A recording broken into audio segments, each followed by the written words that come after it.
Welcome to all you first year students. This training session is going to help you all when it comes to facing difficult conversations here at Minnesota State University, Mankato.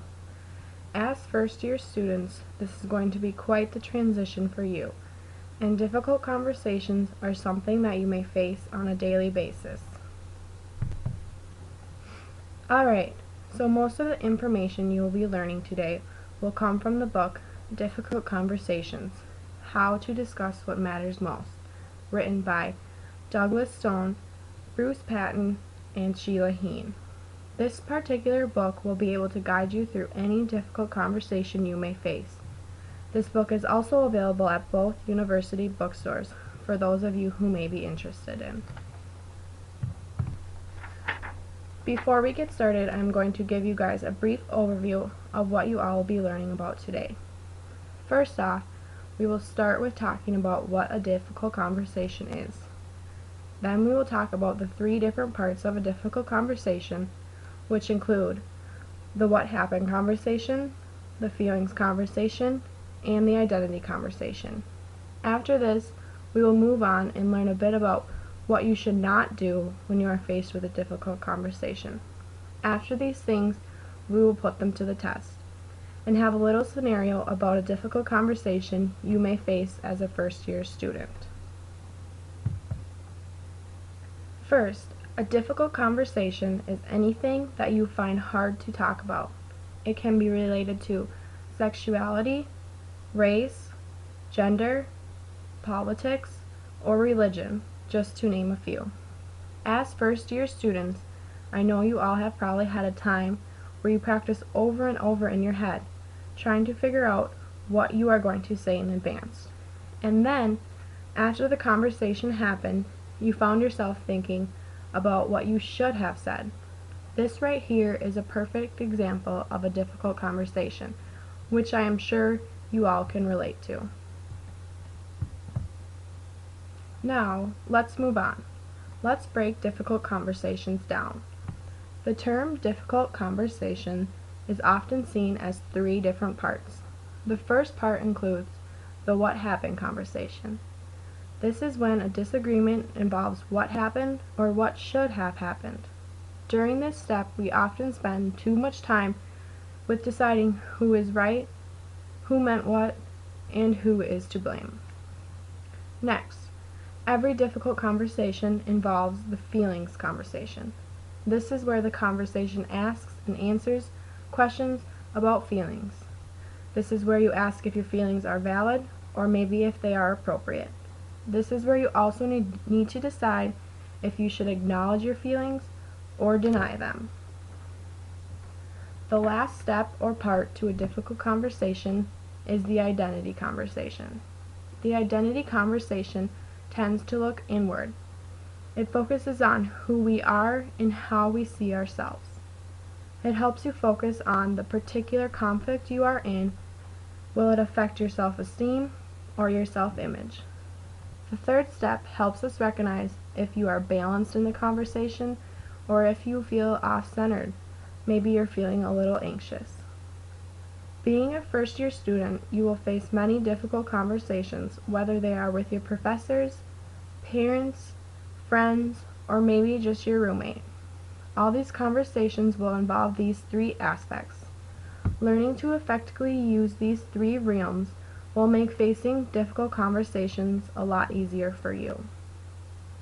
After hearing about the 3 different conversations within a difficult conversation, I'm sure you all are maybe curious about what not to do when you are faced with a difficult conversation. First off, why don't I pause here and have you talk with your neighbor about what you think you should not do in a difficult conversation.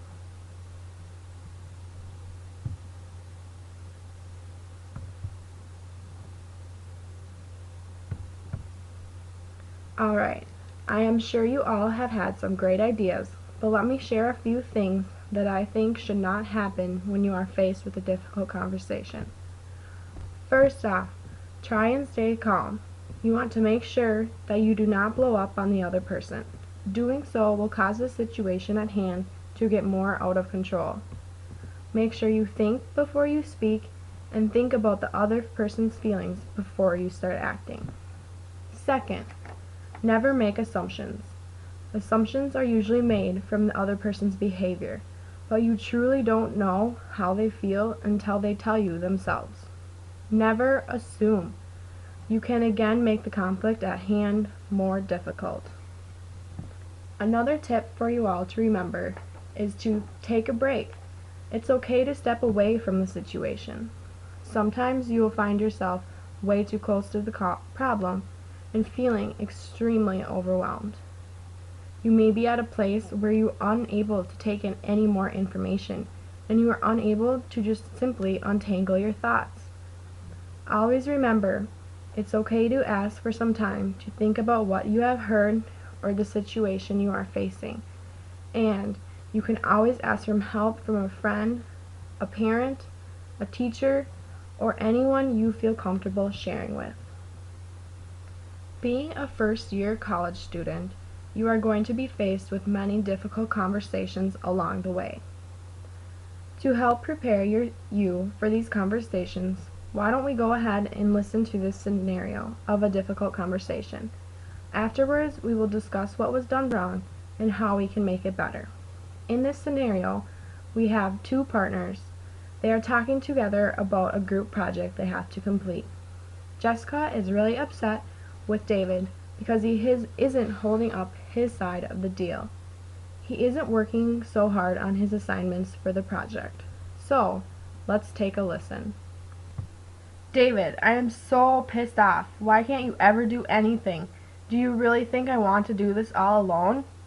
Well... No, don't even try and explain yourself. I'm so pissed I have to work with you for this project. Anyone else would have been a way better partner. I'm sorry. What would you like me to do? Whatever. It doesn't even matter anymore. I'll just do it all. Alright. As you can see, this conversation has escalated very quickly. Why don't I pause here again? Please talk with your neighbor about what was wrong with this conversation and what could have gone better.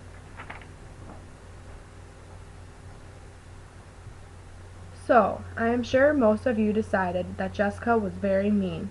She really caught David off guard and wouldn't really allow him to even speak or get a word in. When facing difficult conversations, we need to remember to stay calm. You never want to blow up on somebody like Jessica did. Something like this can really hurt the other person's feelings and can cause them to get really upset as well. Well, now since we have decided what was wrong with this difficult conversation, why don't we take a listen to this next one and see if we all agree that it is much better. So David, I was wondering if we could talk about our project for a minute. Sure, Jessica. What's up? I feel like you could pull a little more weight on the project. I feel like I'm doing a little more work than I should. I'm sorry, Jessica. I wish you would have said something sooner. I would love to help you more. Just let me know what to do. Perfect. I will send you a list of things you could help me on. Alright, as you can see already, this conversation went a lot better than the first one. Jessica was able to stay calm, which is very important when it comes to difficult conversations. Also, Jessica wasn't the only one doing the talking. She let David get his feelings into, which is important. Jessica was willing to listen to David this time around, instead of cutting him off as he was about to speak. With that being said, I think that you should all have a good understanding of what difficult conversations are. As first-year students, you should know and understand the 3 conversations, including the what happened conversation, the feelings conversation, and the identity conversation. You should understand what to do and how to handle a difficult conversation when you are faced with one. Also, you should hopefully get the gist of how a difficult conversation can be handled regarding the scenario you all had listened to. I want to thank you all for listening to this training session, and good luck with your freshman year here at Minnesota State University, Mankato.